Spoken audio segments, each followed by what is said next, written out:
Leandro, Cláudio, Márcio Pérez. Boa noite a todos que estão presentes na nossa sala virtual. Bom, vamos lá, vamos começar. Vamos começar a aula de hoje. Com o microfone aberto aí. Fred, eu acho que é o seu microfone que está aberto. Deixa eu ver. Desliguei aqui. Tá ótimo. Então, vamos lá, gente. Hoje, nós vamos falar sobre a nossa aula 3.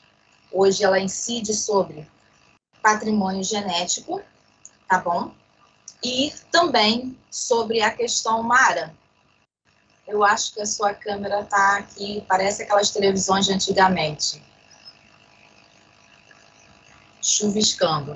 Lembra aquela televisão que tinha o conversor? Eu peguei essa época dessa televisão, gente. Meu avô tinha um conversor em cima da televisão.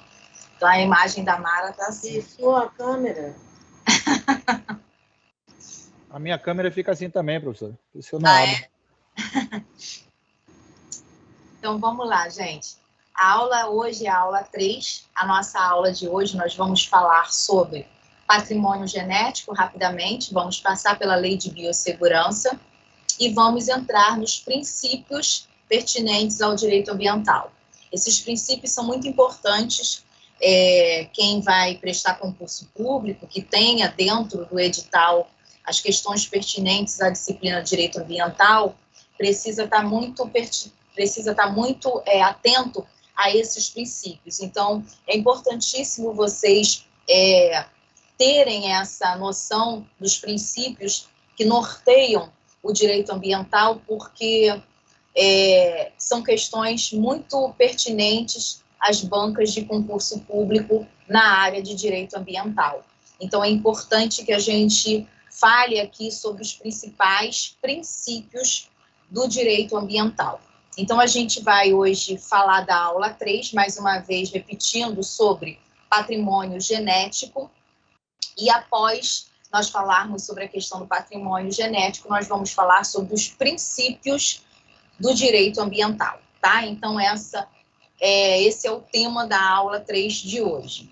Para que a gente adentre esse tema de patrimônio genético, que eu vou falar rapidamente, quem tiver aí com o vadimeco em mãos, eu gostaria que abrisse lá na Lei 11.105 de 2005, 11.105 de 2005, que é a chamada Lei de Biossegurança. Muitos de vocês conhecem essa lei, então quem está com o vadimeco aberto já vai abrindo na Lei 11.105, tá bom? De 2015. Vai abrindo aí para adiantar, porque a gente vai falar rapidamente sobre a disposição que trata esse arquétipo aí. Então, vamos lá para o artigo 225 da nossa Constituição, artigo esse que a gente está sempre falando, porque é o artigo que sempre vem... Deixa eu fechar o seu microfone aqui, Robson. Boa noite, professora. Boa noite, Robson. Então, o artigo 225 é o artigo da Constituição que a gente sempre fala nele, porque ele promove aí a execução, né? Ele promove o carro-chefe de todas as outras normas que são pertinentes ao direito ambiental. Então, eu vou convidar um aluno para ler para mim o artigo 225, inciso 2 da Constituição, lê o caput, como sempre, e o inciso 2. É no inciso 2 que a gente vai estar inaugurando o tema de hoje sobre patrimônio genético, tá bom? E aí, vamos lá, quem pode ler para mim? Quem se oferece aí para a leitura do 225, caput, inciso 2?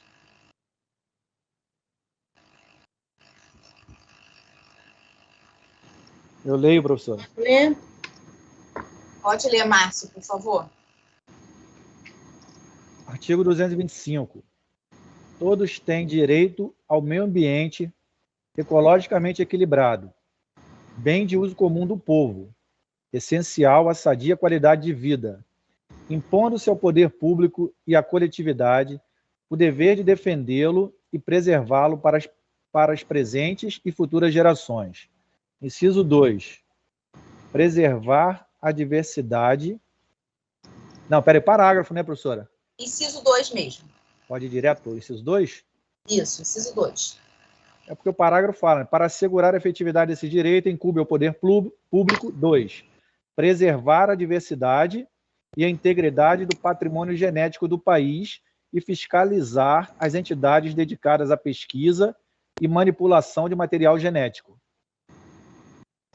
Obrigada, Márcio. O inciso 2 é um inciso constitucional que vai falar sobre esse patrimônio genético. E o que seria esse patrimônio genético? E quando o Márcio leu o parágrafo 1º, ele falou sobre a incumbência do poder público. Então, essa questão de incumbência do poder público com relação à questão que aí o inciso 2 vai dizer, preservar a diversidade e a integridade do patrimônio genético e fiscalizar as entidades dedicadas à pesquisa e manipulação desse material. Então, doutores, quando a gente ouve as questões pertinentes, a inseminação artificial, por exemplo, in vitro, tudo isso são questões genéticas que estão relacionadas ao patrimônio genético. E aí é de suma importância para o direito ambiental essas questões de preservação e de fiscalização de órgãos que são competentes para isso, para manipular esses materiais genéticos. Dentro dessa questão dos materiais genéticos, a gente tem a OGM. O que é a OGM em si? São organismos geneticamente modificados. E quando a gente fala do OGM, né, ou EGM, esses organismos geneticamente modificados, eles estão presentes tanto dentro da vida do animal, e aí animal, vamos lembrar, pecuária, avicultura, apicultura, quanto também na vida humana, tá? Então, o patrimônio genético, ele vai estar sendo administrado tanto dentro da questão do mundo animal, quanto dentro da questão humana. Então, é importantíssimo essa questão do patrimônio genético, porque faz parte do direito ambiental. E aí eu quero trazer para vocês a Lei 11.105, que é a Lei de Biossegurança, que vai falar sobre esses organismos geneticamente modificados.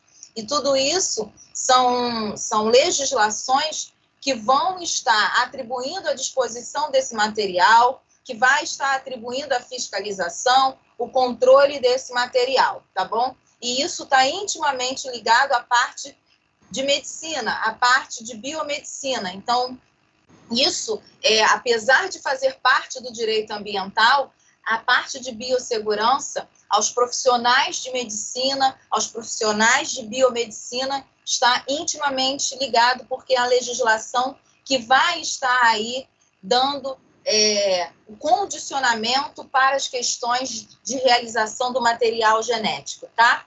Então, vamos lá para a Lei de Biossegurança. Quem conseguiu abrir essa Lei de Biossegurança aí no seu Vadimeco, acompanha comigo, por favor, eu vou fazer a leitura. Vou repetir a Lei 11.000... Qual o número dela? Qual o Oi? número dela? Eu acabei de falar, 11.105 de 2005. Tá bom? Então, vamos lá. A Lei de Biossegurança, que é a Lei 11.105 de 2005, ela vai justamente lá no primeiro artigo da Lei de Biossegurança, nós vamos ter as disposições de que ela trata. E aí eu quero chamar a atenção para essas disposições preliminares, tá? Que trata a Lei de Biossegurança. Vou ler para vocês rapidamente o artigo 1º da Lei de Biossegurança. Esta lei estabelece normas de segurança, mecanismos de fiscalização sobre a construção, o cultivo, a produção, a manipulação, o transporte, a transferência, a importação, a exportação, o armazenamento, a pesquisa, a comercialização, o consumo, liberação no meio ambiente, descarte de organismos geneticamente modificados, OGM, e seus derivados, tendo como diretrizes para o estímulo do avanço científico na área de biossegurança, biotecnologia, proteção à vida e à saúde humana, animal e vegetal, a observância do princípio da precaução, inclusive a gente vai falar sobre esse princípio hoje, tá? Que alguns chamam de precaução, outros chamam de prevenção, princípio da precaução para a proteção do meio ambiente. E aí, para a gente poder entender essas questões do patrimônio genético, a Lei de Biossegurança é que inaugura todas essas questões. Então, doutores, muito embora nós não sejamos da área de biomedicina, da área médica, nós estamos no curso de Direito, mas o curso de Direito, como sempre a gente comenta em várias aulas, é um curso que, para mim, ele incorpora, eu acho que a maioria das modalidades de disciplinas. Então, o curso de Direito, ele explora várias áreas, que não só do direito. Uma prova disso está justamente na Lei de Biossegurança. Então, por mais que o curso de Direito esteja presente as questões pertinentes a direito, a norma, a lei, a gente tem um curso aí muito amplo, né? Então, o curso de Direito, ele estuda psicologia, medicina legal, ele estuda filosofia, ele estuda antropologia, sociologia, ou seja, o curso de Direito, ele tem com ele um leque de outros cursos, né, que a gente acaba estudando por tabela.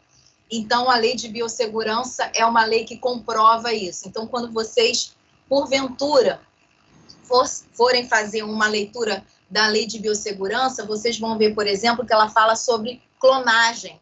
Então, é uma lei que ela vai tratar das questões pertinentes à biomedicina, mas no direito a gente também precisa entender o que é isso. Então, como eu acabei de falar, o OGM são justamente esses organismos geneticamente modificados. E mais uma vez falando, como eu acabei de ler, ele não está ligado somente à questão humana, mas também à questão animal e também vegetal, tá? Então, dentro dessas questões, vocês vão até ler na Lei de Biossegurança duas siglas, não precisa ninguém decorar, não precisa anotar, é só por uma questão mesmo de conhecimento. Duas siglas, tá, que vocês vão ver. A sigla ADN e a sigla ARN. ADN significa dizer ácido desexorribonucleico, tá? Esse palavrão. E o ARN é um ácido ribonucleico. O que é isso? Professora, o que são esses dois palavrões? Isso significa dizer que são materiais genéticos que contêm informações sobre a questão da herança genética de cada um, tá? E isso está presente na Lei de Biossegurança. É claro que isso é pertinente ao curso de biomedicina, ao curso de medicina, mas a gente só precisa saber e entender o que são esses mecanismos para a gente poder falar, né, de patrimônio genético, porque, querendo ou não, ele está dentro da matéria de direito ambiental, tá bom? Então, o patrimônio genético, além de estar presente no artigo 225, inciso 2, também está presente na Lei de Biossegurança. E eu também gostaria que vocês me ajudassem. E, Márcio, você, já que está com a Constituição aberta, leu para mim? Lê para mim também, Márcio, por favor. O artigo 5º, inciso 35. 5º, inciso 35.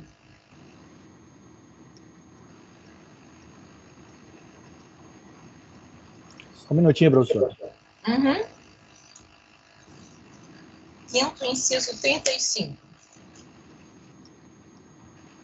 35, professor? Isso.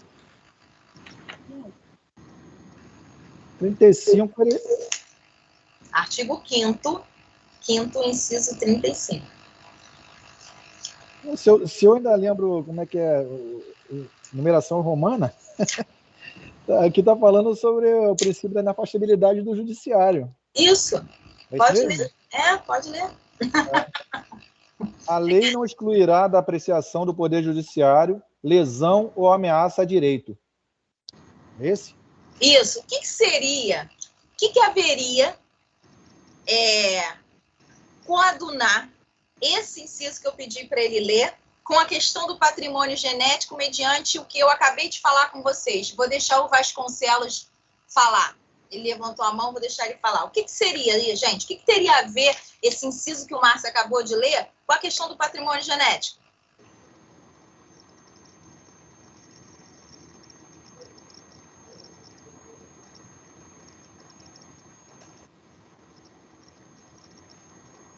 Vasconcelos de Freitas.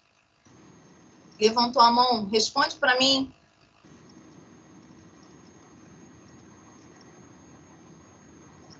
Bom, vamos lá. Foi errado, professor. Tá. Então, quem gostaria de responder essa questão?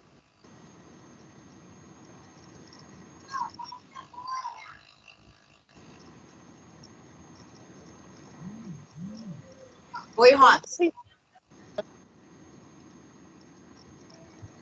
Boa noite, professora. De fato, eu não consegui entender na leitura. Chegou aqui muito baixo a leitura aqui do colega. Eu não consegui conectar. O Márcio, ele leu do artigo 5º, inciso 35, que fala justamente sobre a inafastabilidade do Poder Judiciário, né? O princípio da inafastabilidade do Poder Judiciário, o acesso à justiça.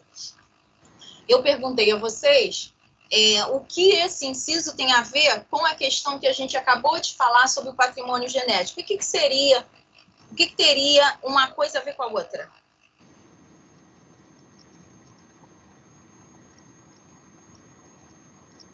Vamos fazer um raciocínio lógico aí de direito. Beli, pode responder. Toda vez que houver ameaça, seja ela genética ou de qualquer natureza, e lesão a direito, o judiciário não pode se esquivar. Exatamente. Exatamente. Olha só, vocês já estudaram, vocês já viram no direito civil, até as questões pertinentes a isso que a gente acabou de falar sobre o patrimônio genético, que está envolvendo inseminação artificial, heteróloga, hegemóloga. Então, essas inseminações artificiais, né, elas precisam ser fiscalizadas. Uma vez que haja qualquer tipo de descontrole, qualquer tipo de direito que não seja assegurado, o Poder Judiciário, muito embora por trás haja algo científico, o Poder Judiciário vai apreciar. Porque a gente está falando de questões que vão repercutir no mundo do direito, como, por exemplo, a questão patrimonial, a questão de sucessão. Então, olha a importância. Então, num primeiro momento, a gente acha que falar de patrimônio genético, a gente só está falando da questão lá da biomedicina, lá da medicina. O que isso tem a ver aqui com a gente? Tudo tem a ver. Por isso que eu fiz questão do que o Márcio lesse, o inciso 35. Aí a gente olha assim, meu Deus, o que tem uma coisa a ver com a outra? Tudo. Porque quando você estuda lá no direito civil, a parte de sucessões, a parte de família, você vai ver essas questões aí. Então, o judiciário, ele vai poder apreciar casos de litígio. Como a gente sabe, quando há, por exemplo, a questão de espermatozoides que são congelados para a inseminação artificial. Quem é o pai? Como é que fica a questão de herança? Como é que fica a questão do patrimônio? Então, tudo isso tem a ver com patrimônio genético. Tudo isso tem a ver com direito ambiental. Olha como é que as coisas se encaixam, tá? Entendido, professora. Aquela questão do clone, aquela modificação já teria alguma coisa a ver também? Porque sim, tudo isso. Mas aí, justamente, o Poder Judiciário que vai adentrar para essas questões aí pertinentes, né, gente? Inclusive, ele vai intervir, no caso? Isso, exatamente. Exatamente, tá? Entendi. Agora ficou bem claro. Senhora, desculpa porque eu não tinha conseguido entender o que o Márcio tinha dito. Não, sem problemas. E aí, obrigado. Depois, com calma, se vocês tiverem curiosidade, faz uma leitura na Lei de Biossegurança, que ela vai falar, por exemplo, ela vai falar lá no artigo 3º, O que é o palavrão que eu falei para vocês? O ácido desestirribonucleico. O que é o ácido ribonucleico? O que são as moléculas de ADN, ARN? O que é engenharia genética? Por exemplo, ela fala sobre célula germinal, clonagem para fins reprodutivos, clonagem terapêutica. Gente, quer ver uma outra coisa importante que tem a ver com isso? Células-tronco. Vocês já ouviram aí grandes pesquisas feitas com células-tronco, inclusive para estar também adentrando soluções para doenças de várias espécies. Então, olha a importância dessa questão de estudo de patrimônio genético. Mas isso não pode ser feito de qualquer forma, de qualquer jeito. Você tem órgãos fiscalizadores, tudo isso para manipular o material genético é legislado, né, é normatizado. Então, é só para a gente poder trazer essa ideia aqui, justamente para o direito ambiental, tá? Então, professora, pegando aqui o gancho, por gentileza, como se trata da matéria pertinente ao vegetal também, tem países que a maconha ela é liberada para fins medicinal, como medicamento. Sim, sim. Certo? Tudo isso. Que no Brasil ainda não está regulado, né? Sim, exatamente. Eu lembrei desse fato. Sim, tudo isso aí, quando você fala de vegetal, quando você modifica alguma célula dentro do vegetal, né? As questões de materiais vegetais orgânicos, tudo isso vem ao encontro dessa ideia de patrimônio genético, tá, gente? Então, tudo que é ligado a esse material de manipulação, seja dentro do vegetal, dentro do animal ou dentro do humano, tem a ver com o patrimônio genético, tem a ver com a lei de biossegurança, tá bom? Oi, Beli. Nada, um comentário que eu achei interessante, uma lei falar sobre isso, porque isso é matéria que a gente estuda no ensino médio. Exatamente. Em biologia. Isso que é biologia, né? Exatamente. Por isso que eu falei, né, que é tão interessante o direito, que vocês observem que o direito ele tem tantos outros cursos, né? Vocês estudam medicina legal, vocês estudam tanatologia forense, vocês estudam asfixiologia forense, né? Então, assim, são tantas matérias que são interligadas no direito, que eu acho que o curso de direito é um dos cursos que tem mais matérias de outros cursos envolvendo, porque vocês não estudam só o direito, vocês estudam biologia, como eu falei, vai embora, né? Psicologia, antropologia, sociologia, e vamos embora. História, o tempo todo a gente está estudando história, né?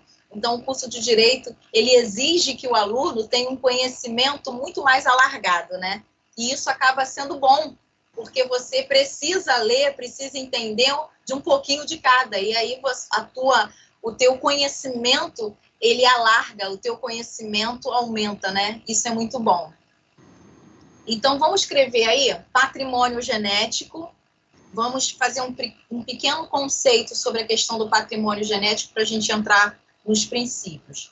Então, vamos lá. Patrimônio genético é o nosso tema inicial. Aí nós vamos colocar o seguinte no parágrafo. O patrimônio genético brasileiro,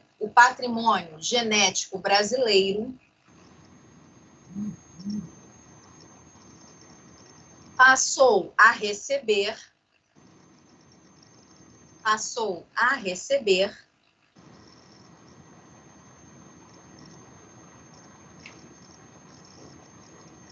tratamento jurídico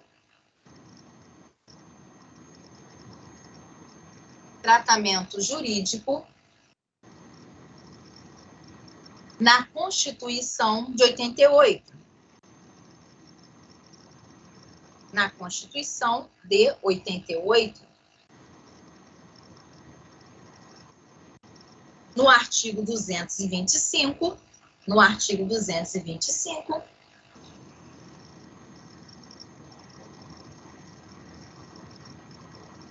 parágrafo 1º,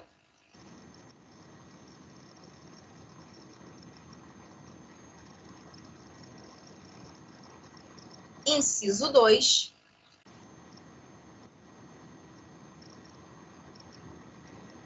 bem como bem como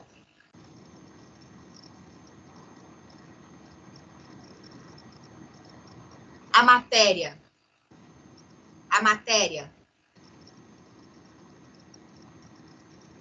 foi regulamentada,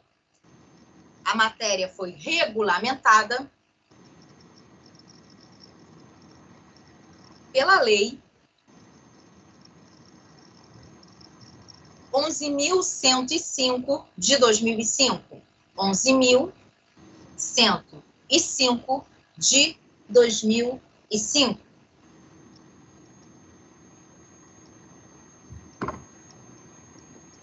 Definindo assim,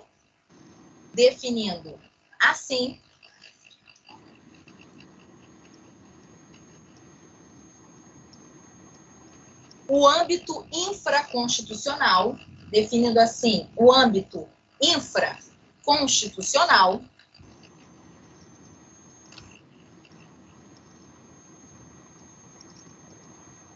a tutela jurídica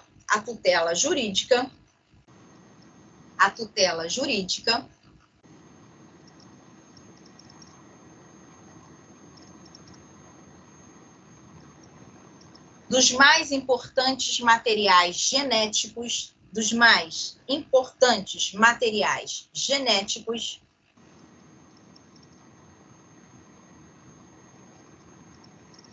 vinculados à pessoa humana.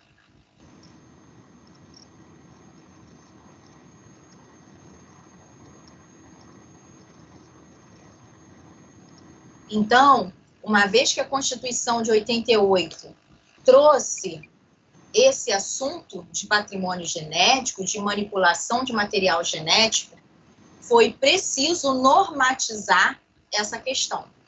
Então, para normatizar, veio a Lei 11.105 e veio normatizar todas essas questões pertinentes ao patrimônio genético, como eu falei para vocês no artigo 1º, na tratativa, né, de diversas áreas, na área animal, na área vegetal e na área humana, tá?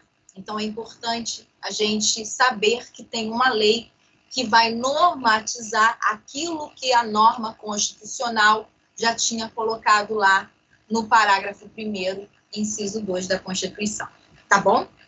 Então, agora vamos partir para os princípios. Então, eu quero chamar a atenção a alguns princípios aqui, e aí vocês já podem adiantar e colocar aí no caderno de vocês princípios. Nós vamos falar sobre os princípios norteadores do direito ambiental. Como eu falei logo no começo da aula, é importantíssimo nós sabermos os princípios do direito ambiental. Aliás, não é só no direito ambiental, mas os princípios que norteiam todas as disciplinas, todas as matérias do direito, porque o princípio, ela é a fonte, né? Ela é aonde o nosso legislador, ele tem como início da norma, da lei, melhor dizendo. Então, é importantíssimo que nós tenhamos os princípios aí como o carro-chefe inaugural de qualquer matéria de direito. E com o direito ambiental não poderia ser diferente. Inclusive, princípios, ultimamente, são muito cobrados nas bancas de concurso público, na OAB, porque eles realmente são o escopo, né? São a célula máter da questão que envolve a lei. Então, vamos lá. Então, a gente vai falar agora sobre o primeiro princípio, que é... Oi? Boa noite. O Cristiano já está com a mão levantada há um tempo, eu acho que ele está querendo falar, professor. Mas é o Vasconcelos, eu perguntei a ele se ele queria... professor, mas... Não, eu queria falar agora. Eu fiquei com uma dúvida em relação... Vamos colocar assim... É porque naquela hora sua mão estava levantada, né? Você disse que estava errado. Aquela hora foi sem querer. Então, peço desculpa. No bioma amazônico. Vou botar que a China vem e pega... Pega não, né? Rouba algo do bioma amazônico e leva para a China. Lá produz, sei lá, vacina da Covid, que vai matar de cara a Covid. A gente tem algum tratado... E o que ele levou para a China só tem no Brasil. O que o Brasil pode fazer em relação à China? Porque ela Nós temos alguns acordos, tá? Tem acordo internacional? Temos, mas não me lembro de nenhum acordo especificamente com a China. Mas nós temos, sim, alguns acordos, tá? De utilização. Porque a China só porque vem na cabeça. Só para fins, olha só, mas só para fins científicos, tá? De pesquisa científica. E aí são acordos. Mas não exatamente com a China. Tá bom, obrigado. Nada. Então, vamos lá. Vamos falar, então, o primeiro princípio, que é o princípio da legalidade. Princípio esse, que é um princípio que ele está pertinente às normas do direito como um todo, né? Então, a gente não precisa nem ficar falando muito sobre o princípio da legalidade, mas eu só quero chamar a atenção. Quem puder ler a lei. Tem alguém aí aberto a Lei 6.938, que é a lei que a gente sempre está falando dela aqui, sobre a Política Nacional do Meio Ambiente? Se tiver com a lei aberta aí, 6.938 de 81, eu queria que lesse. Não precisa ler a 6.938, não, deixa. Faz o seguinte, Márcio, você que está com a sua Constituição aberta, lê para mim o artigo 30, inciso 1 e 2 da Constituição. 30, inciso 1 e depois o inciso 2 da Constituição. Compete aos municípios. 1. Legislar sobre assuntos de interesse local. 2. Suplementar a legislação federal e a estadual no que couber. Obrigada. Então, olha só. Quando a gente fala dessa questão de competência, vocês já estudaram lá no direito constitucional, né? As competências privativas, as competências com relação à administração de cada ente e as competências com relação a legislar. A gente não pode confundir competência administrativa com competência legislativa. Então, vejam bem, doutores, o Márcio leu o artigo 30, inciso 1 e 2, que vai falar sobre a questão dos municípios, portanto, uma questão local. Mas aí eu quero chamar a atenção para vocês sobre o artigo 24. Lê para mim, Márcio, o artigo 24, inciso 6.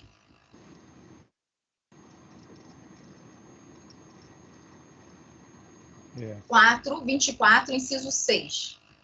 Compete à União, aos Estados e ao Distrito Federal legislar concorrentemente sobre 6.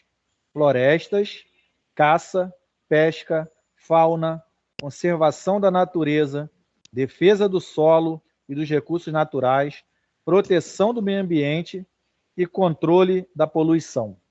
Muito obrigado, Márcio. Então, doutores, vocês viram que no artigo 24, o Márcio leu sobre a competência concorrente, ou seja, vão concorrer a União, os Estados, o Distrito Federal, ao que, gente? O que eles vão concorrer?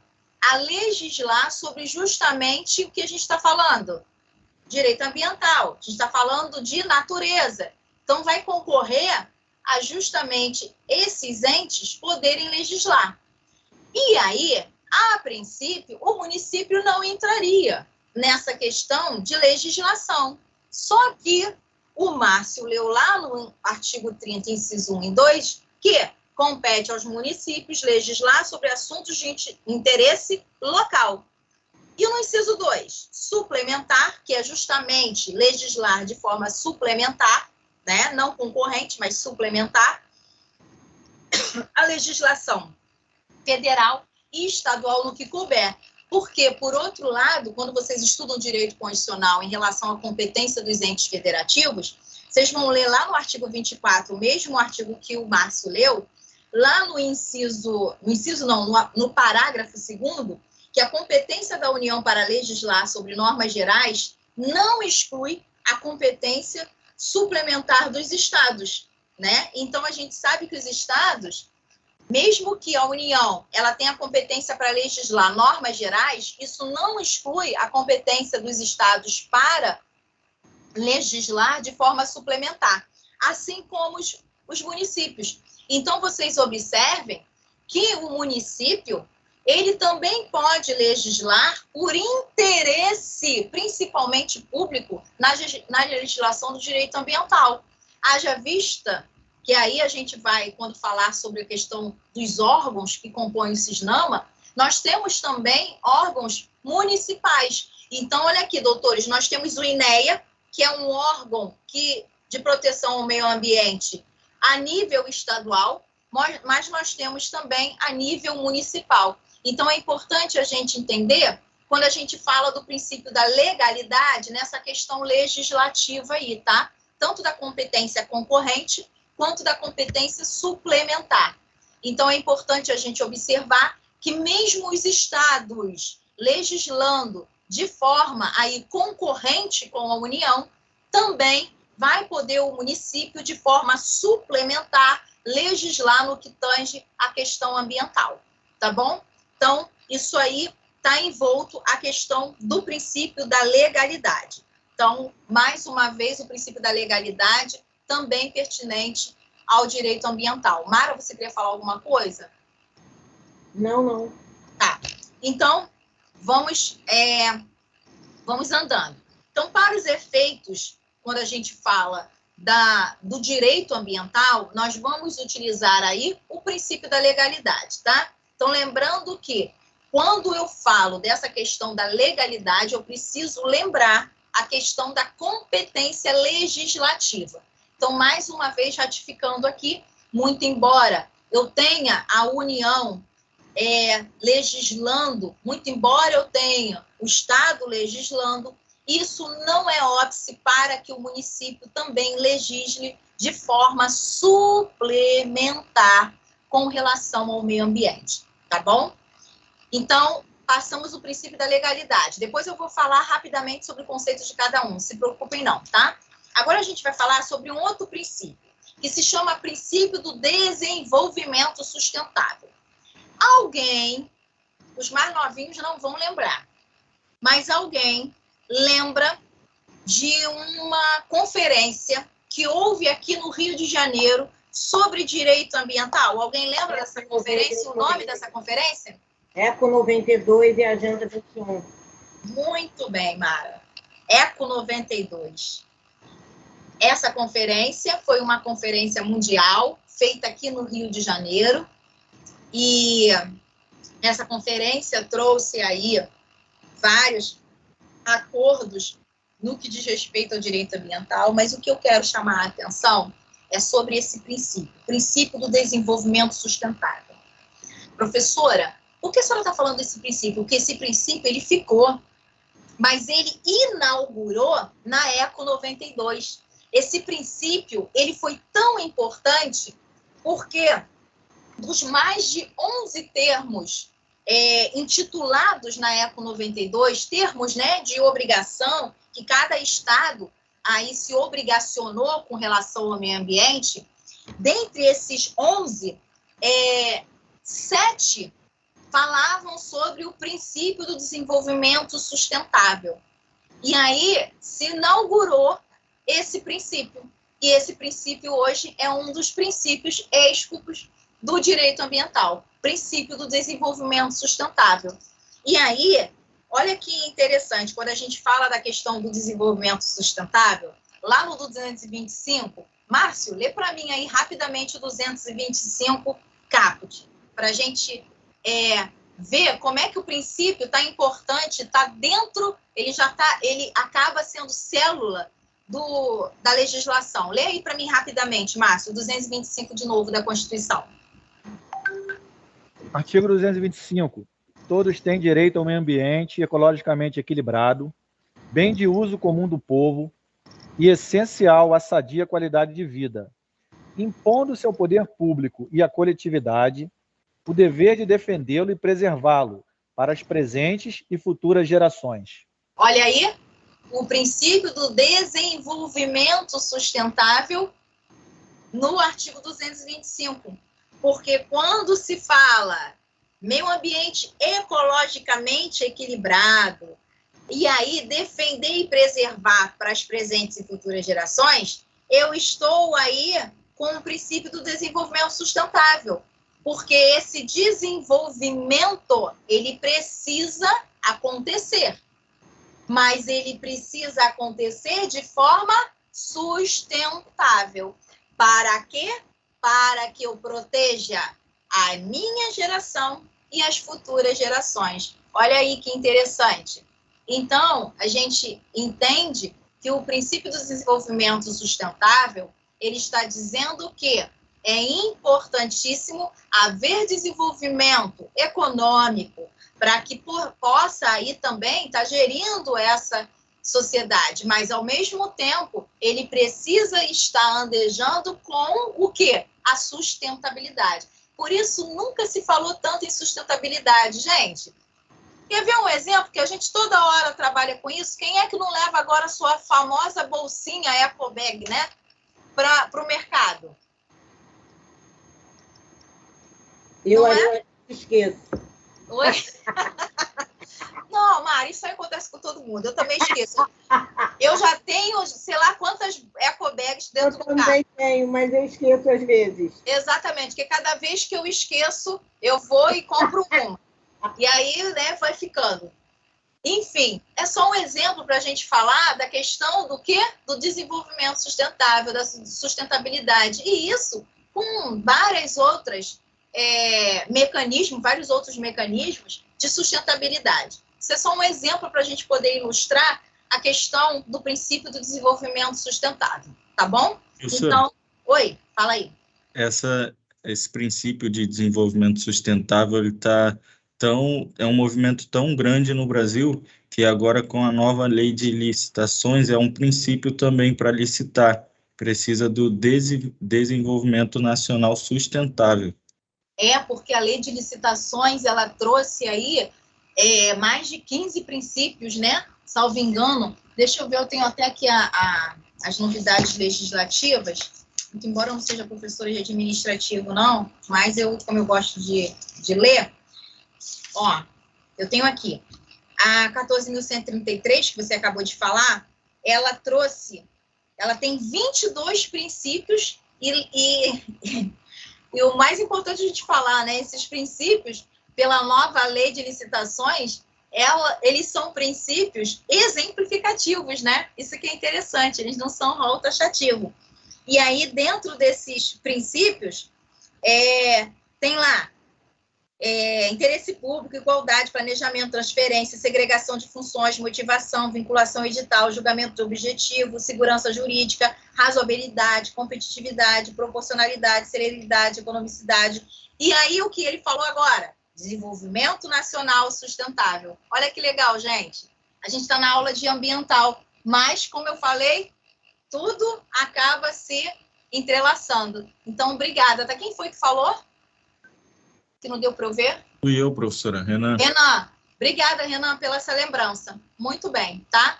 Então, o Renan lembrou aí da questão do princípio aí pertinente também à lei de licitações, para a gente realmente ratificar o quanto é importante o desenvolvimento sustentável e que é um dos princípios que precisam ser observados agora na questão das licitações, tá? Lembrando só uma coisa, né, gente? Mesmo a gente não estando na aula de administrativo, a lei de licitações, a 8666, ela tem uma vacância aí, tá? Por enquanto, ainda está aí sendo trabalhada. Ela tem uma vacância de 2 anos. Não podemos esquecer isso só para fins de lembrança, tá? Agora, a única coisa que a gente foi realmente revogado foram os crimes pertinentes que estão agora dentro do Código Penal. Só para a gente poder lembrar e não esquecer isso, tá? Então, Renan, muito obrigada pela tua lembrança, muito pertinente a questão do princípio de desenvolvimento sustentável. Então, gente, vamos sempre lembrar que esse princípio ele inaugurou lá na ECO 92 e hoje ele é um princípio também falado no direito ambiental, agora na nova lei de licitações, em concurso público, então sempre lembrem desse princípio do desenvolvimento sustentável. Um outro princípio que eu quero chamar a atenção de vocês, é um princípio que tem muito em concurso público, que é o princípio do poluidor-pagador. Professora, parece contraditório, poluidor-pagador, né? Então, eu quero chamar a atenção a vocês a esse princípio aí do poluidor-pagador. E aí, alguém pode me ajudar com a lei de políticas públicas? Quem puder aí abrir a lei para me ajudar, que é justamente o que a gente estava falando aqui, sobre a questão da Política Nacional do Meio Ambiente, que é a Lei 6.899. Quem puder abrir aí, ou no seu Vadimeco, ou de forma online, 6.899. Quem puder abrir, lê para mim a Lei 6.900, desculpa, não é 6.889, não, 6.938. A Lei 6.938, lê para mim o artigo 3º, inciso 4. Vou repetir. Lei 6.938, de 81, que é a Lei da Política Nacional do Meio Ambiente. Eu vou pedir para ler o artigo 3º, inciso 4 dessa lei. É importantíssimo vocês lerem, porque é justamente o princípio do poluidor-pagador que a gente precisa entender esse conceito que está na lei 6.938. Quem achou a lei aí, lê para mim, por favor. Poluidor, para o artigo 3º caput. Isso. Para os fins previstos nesta lei, entende-se por, inciso 4, poluidor, a pessoa física ou jurídica de direito público ou privado, responsável direta ou indiretamente por atividade causadora da degradação ambiental. Muito obrigada, Marta. Então, olha aqui. O poluidor pode ser pessoa física, o poluidor pode ser pessoa jurídica. E aí, doutores, eu quero chamar a atenção, mediante o que a Mara acabou de ler na 6.938, lá no inciso 4, o conceito de poluidor. Pessoa que pode ser de direito público ou privado, responsável direta ou indiretamente, atividade causadora, degradação do meio ambiente. Então, vamos dar um exemplo aqui. Vamos supor que a Mara seja dona de uma fábrica de tecidos. A fábrica de tecidos, ela é altamente poluidora por causa da matéria-prima que é trabalhada. E aí, esse recurso, né, dessa matéria-prima, o desgaste, vai para algum lugar. Para que lugar vai? Vai atingir o lençol freático? Não vai? O que vai acontecer? A Mara, efetivamente, o que a gente acabou de falar sobre o princípio lá do desenvolvimento sustentável? A Mara é uma empresária que dá desenvolvimento econômico, que ajuda, que auxilia no desenvolvimento econômico, ela emprega não sei quantos funcionários, ela tem uma atividade importante dentro da sociedade, porém, naturalmente a sua atividade, ela degrada o meio ambiente. Em contrapartida, esse desenvolvimento dela, a gente falou lá no princípio, tem que ser um desenvolvimento sustentável. Por mais que haja aí uma digamos assim, por si só, né, a atividade degradar o meio ambiente, por outro lado, ela precisa ter mecanismos, instrumentos que vá aí acolher, amenizar essa degradação. Por isso que vocês veem em muitos locais de construções que você tem que arborizar, em contrapartida é legalmente obrigatório, que você tem que plantar não sei quantos hectares de plantas X e Y, que você tem que fazer determinados tipos de mecanismos para poder amenizar essa questão. Então, isso é importantíssimo, tá? Porque a própria Lei de Políticas Nacionais do Meio Ambiente vai falar sobre isso. E aí, professora, o que tem a ver o poluidor com o pagador? Tudo. Não é que eu poluo, poluo eu pago. Se eu pago, eu posso poluir. Não é isso. É que você tem, dentro do poluidor-pagador, você tem o caráter preventivo e você tem o caráter repressivo. E isso já foi também elucidado, já foi enfrentado pelo próprio STF sobre a questão dessa máxima do poluidor-pagador. Então, não é pagar para você poluir, mas você precisa pagar para você prevenir e dar sustentabilidade, né, a essa questão da sua própria atividade econômica, tá? Então, é importante que a gente entenda aí esse princípio do poluidor-pagador. E aí, Márcio, Beli, já vou te dar a palavra. Márcio, lê para mim o 225, não precisa ler o caput não, tá? Lê o 225, parágrafo 3º.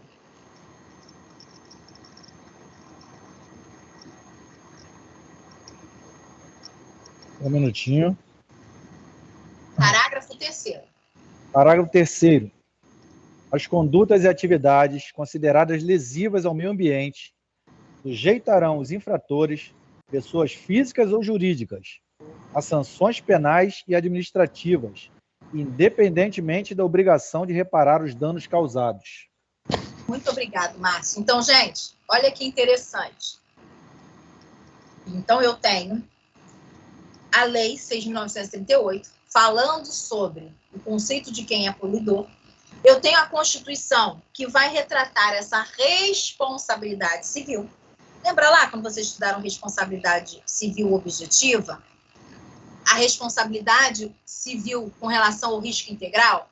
Então, meio ambiente, responsabilidade civil com meio ambiente, não é responsabilidade subjetiva, é responsabilidade objetiva, é risco integral. Então, a gente precisa entender que essas questões do poluidor-pagador têm caráter tanto preventivo quanto um caráter repressivo da autoridade, do órgão fiscalizador. Fala, Isamélia. Eu tenho uma dúvida. Esse tipo de empresa que tem isso na natureza, atualmente, né, poluidora, ela não deveria, eu não sei se ela faz ou não, mas elaborar ambientais. Isabelle, está falhando, eu não estou entendendo. Essas empresas que têm um serviço naturalmente poluidor, sim, são obrigadas, de alguma forma, a contribuir com projetos ambientais.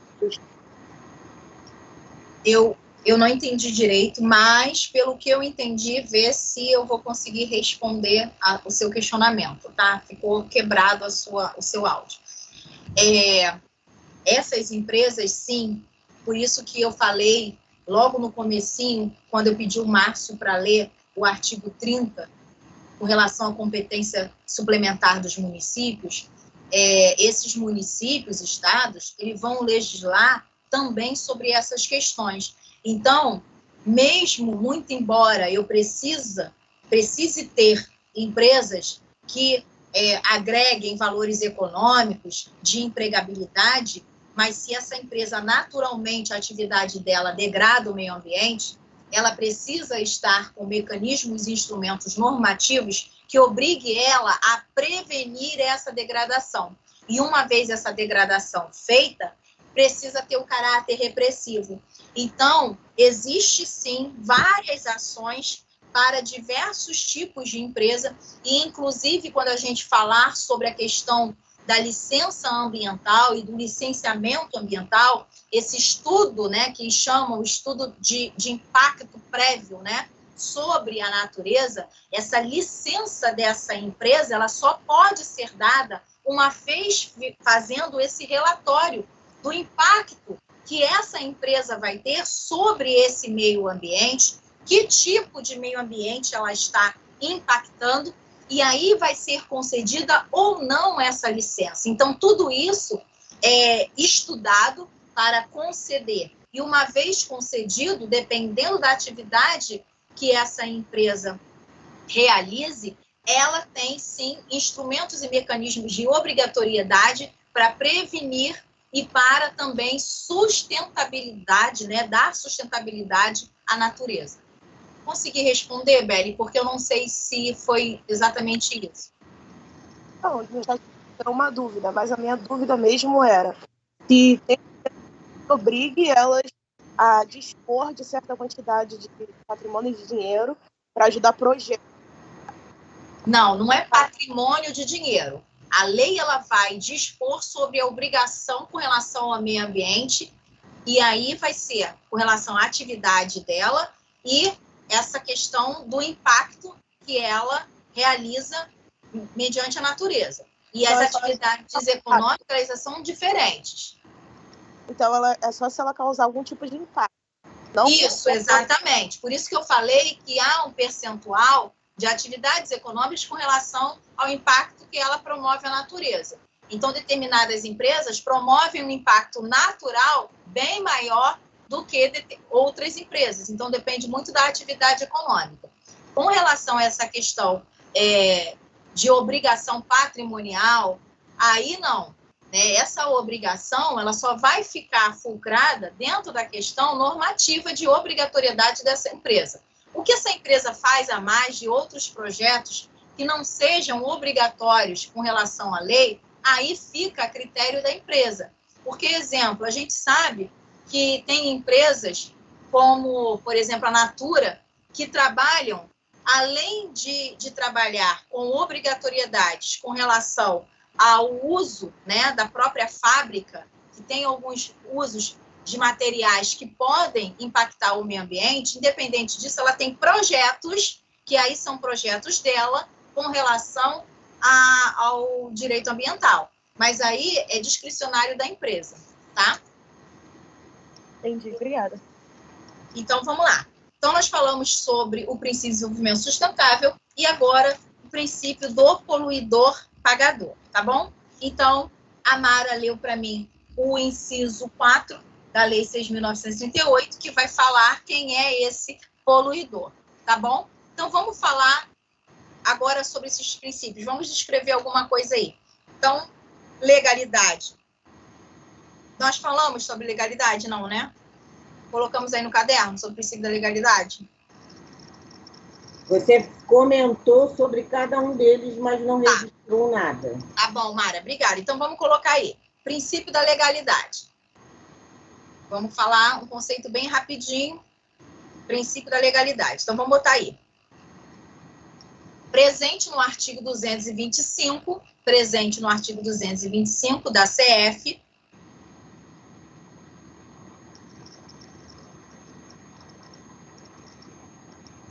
assim como,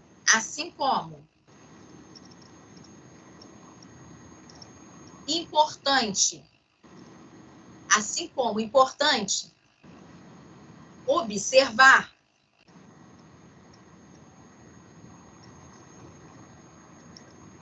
as competências legislativas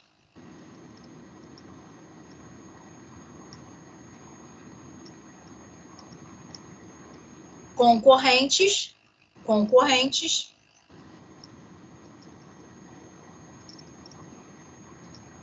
e suplementares dos municípios.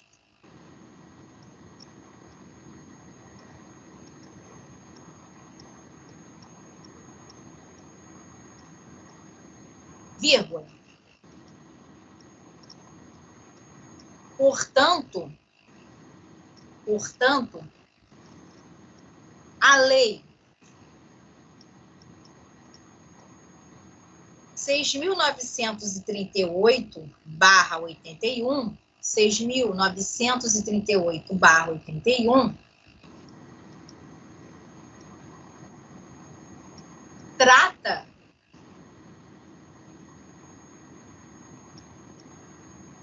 sobre essa política.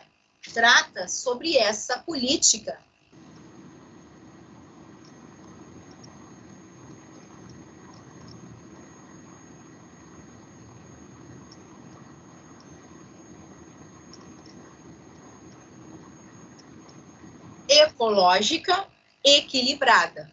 ecológica equilibrada. Ecológica equilibrada. Vamos para o próximo princípio. Princípio do desenvolvimento sustentável. Princípio do desenvolvimento sustentável. Aquele princípio que eu falei, né? A Mara lembrou sobre a ECO 92, que surgiu justamente esse princípio aí na ECO 92. Então, princípio do desenvolvimento sustentável.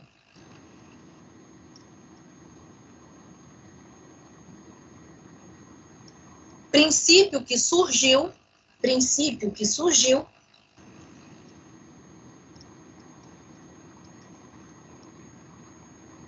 especialmente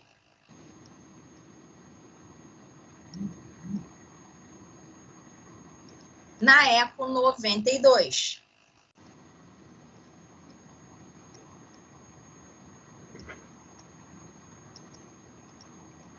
Na ECO 92. Sendo empregado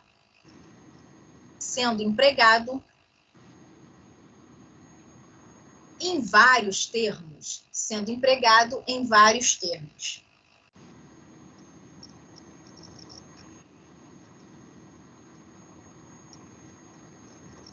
Esse princípio, como eu falei para vocês, por que eu botei especialmente? Ele surge especialmente porque ele é muito falado em vários termos que foram apresentados, de forma sempre a ratificar esse princípio. Mas, na verdade, ele nasceu na conferência de...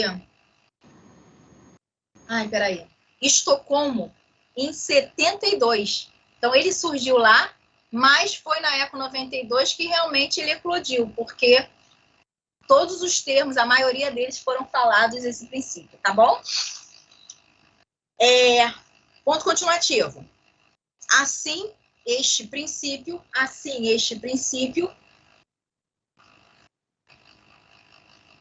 encontra-se esculpido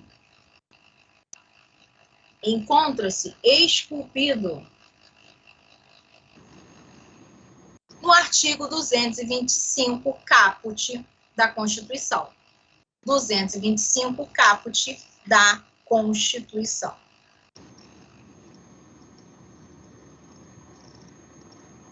Bem como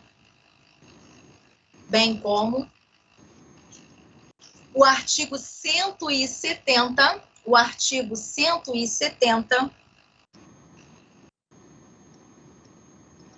inciso 6. Também na Constituição, tá? 170, inciso 6.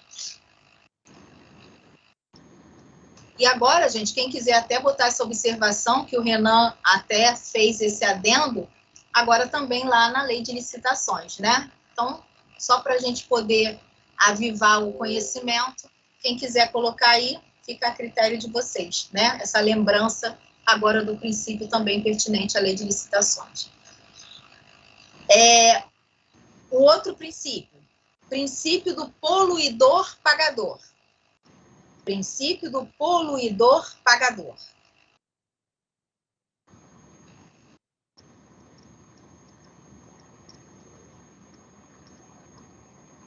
Tal princípio precisa ser observado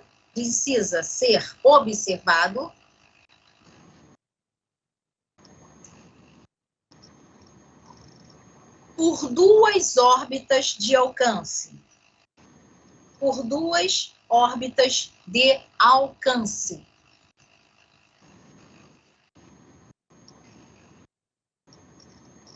A saber, dois pontos.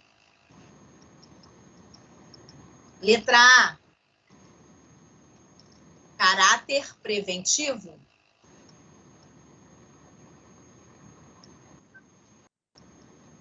Letra B, caráter repressivo.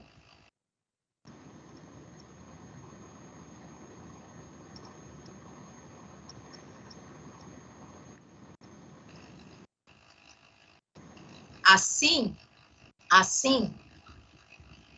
impõe-se ao poluidor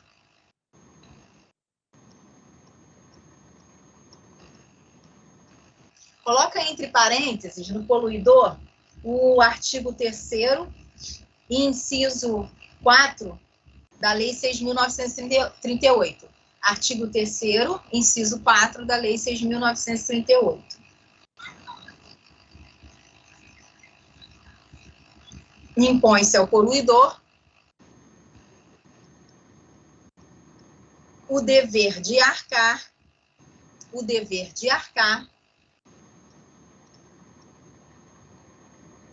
com as despesas de prevenção.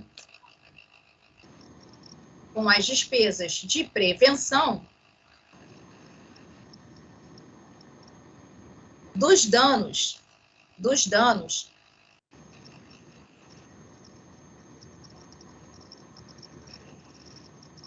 ao meio ambiente.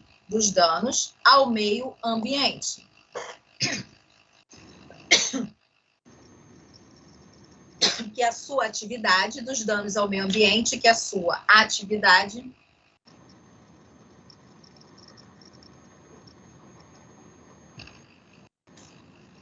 possa ocasionar.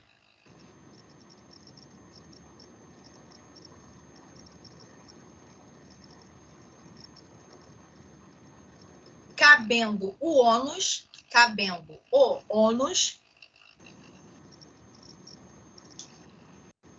de utilizar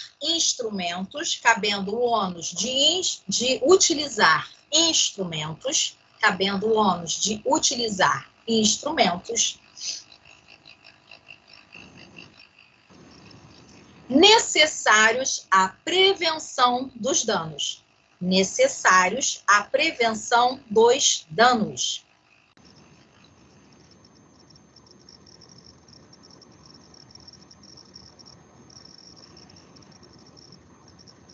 Em uma segunda órbita,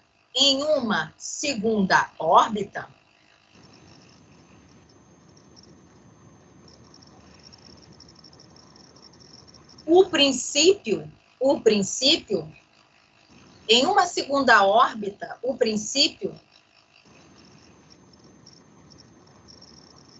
irá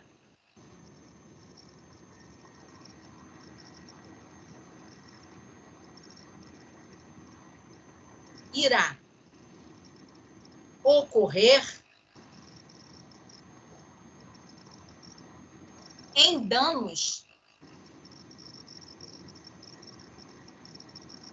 causados ao meio ambiente,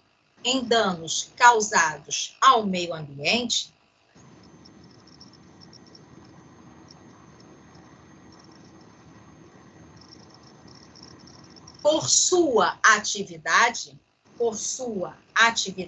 desenvolvida,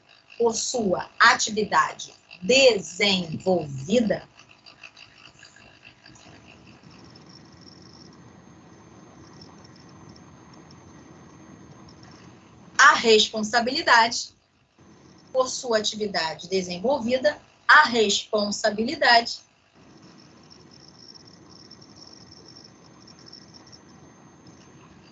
pela sua reparação.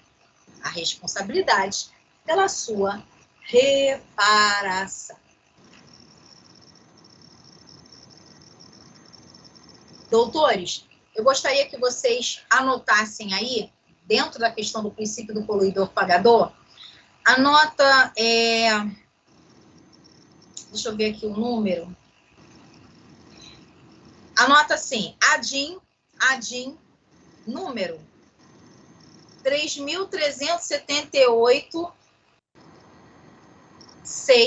3.378-6, DF. Aí vocês botem assim, Carlos Brito, que foi o ministro relator. Dessa ADIM. Vou repetir o número da ADIM, 3.378-6 do DF, tá? Do Distrito Federal, teve como ministro relator o ministro Carlos Brito. Olha só, isso aí é só depois, se vocês quiserem ter a curiosidade, baixa essa ADIM, que na ADIM tem toda a relatoria, a fundamentação muito interessante sobre o princípio do poluidor-pagador. É como se fosse assim, um conceito fundamentado de forma bem axiológica sobre a questão do poluidor-pagador. É muito interessante essa ADIM. Quem quiser depois tiver essa curiosidade, baixa aí essa ADIM, tá? Do Distrito Federal. Mara, faz o favor para mim, você anota para mim que vai faltar eu falar sobre, que eu parei nesse princípio, porque vai faltar falar sobre o princípio da prevenção também e da precaução. Aí anota para mim, então, que eu parei nesse princípio aí, tá bom? No princípio do poluidor-pagador, para eu lembrar. Ok. Obrigadão. Meus queridos, deixa eu falar uma coisa para vocês. A gente vai se encontrar na terça-feira, né, com o DIPRE, mas eu já quero adiantar, porque de repente pode, porventura, algum aluno não estar presente. Na sexta-feira que vem, nós não vamos ter aula, tá? Tanto na quarta, que vai ser DIPRE, e na sexta ambiental. Nós não vamos ter aula nesses 2 dias, porque esses 2 dias, um vai ser a formatura lá na Unige, da turma de Direito, vai ser a formatura lá, e na sexta-feira vai ser a formatura... Aonde que vai ser a formatura na sexta? Vai ser lá no Catone, tá bom? Então, esses 2 dias eu não vou poder dar aula, porque eu estarei na formatura do curso de Direito, uma na quarta e a outra na sexta-feira. É só para adiantar, mas terça-feira a gente tem nosso encontro normal com Direito Internacional, tá bom? Só para vocês lembrarem. Meus queridos, muito obrigada por vocês estarem aqui, todos que estão presentes, tá bom? Quero agradecer a presença de todo mundo, Esther, Elisa, Eduardo, Edson, Cláudio, Camila, todo mundo que foi entrando depois, Gabriela, Eric, Júlio, Kelly, Laisa, Larissa, Leandro já tinha entrado logo, Marcone, Marilene, Matheus, Melaine, Patrícia, Perla, Raquel, Robson, Sara, Thalisson, Vinícius. Bom, me perdoe se eu não falei o nome de alguém. Muito obrigada, tá? Por todos vocês. Fabiano. Oi? Boa noite, professora. Boa noite. Fiquem com Deus. Uma boa sexta, bom final de semana. Se cuidem. Igualmente, professor. Obrigado. Valeu, professor. Boa noite. Boa noite, professor. Boa noite, professora. Boa noite. Boa noite. Boa noite.